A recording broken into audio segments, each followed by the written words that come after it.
അപ്പോൾ അടുത്തത് ഫൈലേറിയാസിസ് ആണ്. ഫൈലേറിയാസിസിൻ്റെ കോസേറ്റീവ് ഓർഗാനിസം ആരാണ്? വൂച്ചറേറിയ ബാങ്ക്രോഫ്റ്റി അല്ലെ ബുർജിയ മലായി. ഇവർ നെമറ്റോഡ്സ് ആണ് കേട്ടോ. Causing lymphatic filariasis. Adult worms residing in the ലിംഫാറ്റിക്സിലാണ് ഇവർ ഇരിക്കുന്നത്. എന്നിട്ട് obstruct the flow of lymph causing swelling elephantiasis. എന്നിട്ട് അതിനെ ലിംഫ് ഫ്ലോനെ ഒബ്സ്ട്രക്ട് ചെയ്തിട്ട് അവിടെ സ്വെല്ലിങ് ഉണ്ടാക്കും. അപ്പോൾ ഫൈലേറിയാസിസ് ട്രാൻസ്മിറ്റ് ചെയ്യുന്നത് മോസ്കിറ്റോസ് ആണ്.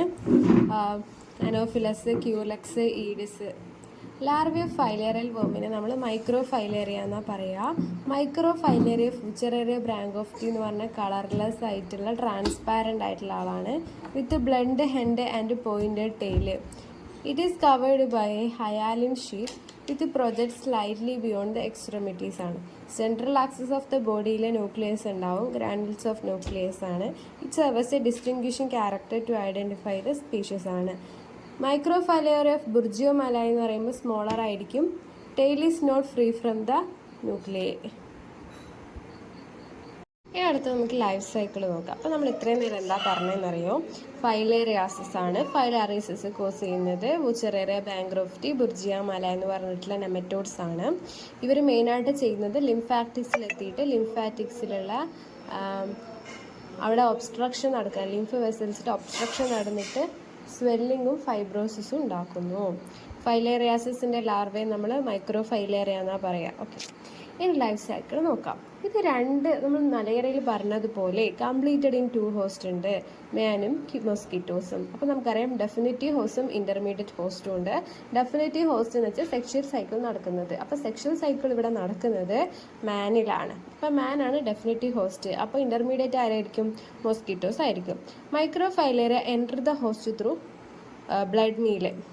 അപ്പോൾ ബ്ലഡ് മീൽ നമ്മൾ ഒരു കൊതുക് കടിക്കുമ്പോൾ അവരുടെ ശരീരത്തിൽ നിന്ന് നമ്മുടെ ശരീരത്തിലേക്ക് മൈക്രോ ഫൈലേറിയ എൻ്റർ ആവുകയാണ്.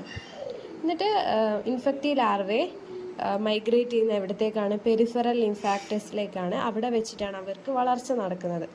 ദേ ലിവ് ഫോർ സെവറൽ ഇയേഴ്സ്. അവിടെ കുറേ കാലം തന്നെ അവിടെ അവർ വസിക്കുന്നുണ്ട്. After mating the gravid female release sheath. Mating കഴിഞ്ഞ് കഴിഞ്ഞാൽ അതായത് സെക്ഷൽ സൈക്കിൾ അവിടെ നടക്കുകയല്ലേ, മൈക്രോ ഫൈലേറിയ ബ്ലഡിലേക്ക് എത്തും.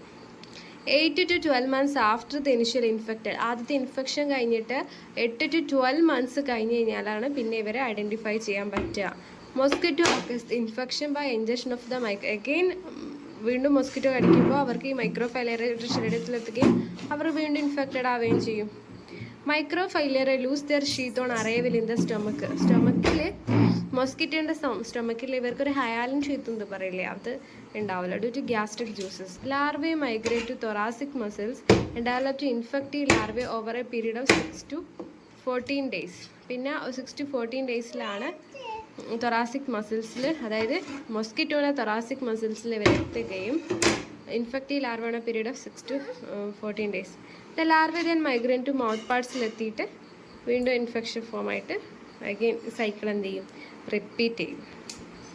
ബ്ലഡ് സ്റ്റേജസ് ഓഫ് ഫൈലേറിയ പറയുമ്പോൾ മൈക്രോ ഫൈലേറിയ വേരിയൻ ടൈംസ് ആണ്. പെരിഫറൽ ബ്ലഡ് എവിടെയാണ് ഇരിക്കുന്നതിനനുസരിച്ചിട്ട് ഇവർ നൊക്ടേണലി പീരിയോഡിക് ആണ് കേട്ടോ. ഇവർ നൊക്ടേണലി പീരിയോഡിക് ആണെന്നാണ് പറയുന്നത്. കാരണം വെച്ചാൽ ഇവർ നൈറ്റ് ടൈമിലാണ് കൂടുതൽ ആക്റ്റീവ് ആയിരിക്കുന്നത്. അതുകൊണ്ട് തന്നെ ഇവരുടെ ബ്ലഡ് സാമ്പിൾ കളക്ഷനിൽ നമ്മൾ 10 PM to 2 AM, അതായത് രാത്രി 10 PM to 2 PM ആണ് പറയുന്നത് കേട്ടോ. ഐഡൻറ്റിഫിക്കേഷന് വേണ്ടിയിട്ട് ലാബ് ഡയഗ്നോസിസിൽ both thick and thin smears എടുക്കാറുണ്ട്. 4 ക്യാരക്ടറിസ്റ്റിക്സ് പറയുന്നുണ്ട്. പ്രസൻസ് ഓർ ആബ്സെൻസ് ഓഫ് ഷീത്തും presence or absence of nuclei, inner body cannot be demonstrated, size of the micro filaria.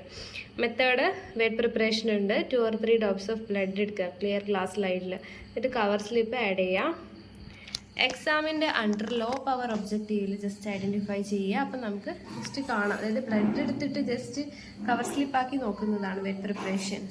അതിൽ സ്റ്റെയിൻ യൂസ് ചെയ്യുക. ഇവിടെ നമ്മൾ യൂസ് ചെയ്യുന്നത് ലീഷ്മാൻ സ്റ്റെയിൻ അല്ലെങ്കിൽ മെത്തിലീൻ ബ്ലൂ ആണ് യൂസ് ചെയ്യുന്നത്. Alternatively JSP or field stains use ചെയ്യും. Concentration method large quantity of blood എടുത്തിട്ട് 10 ml 2%, 10 ml of 2% അസറ്റിക് ആസിഡും ഡിസ്റ്റിൽഡ് വാട്ടറും ഒഴിക്കുക. എന്തിനു വേണ്ടിയിട്ടാണ്? RBCസിനെ ഡൈ ചെയ്യാൻ വേണ്ടിയിട്ട്.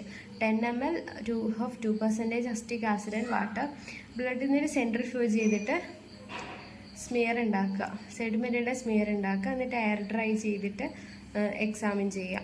ഫൈലേറിയസ് can also be diagnosed indirectly by serological test.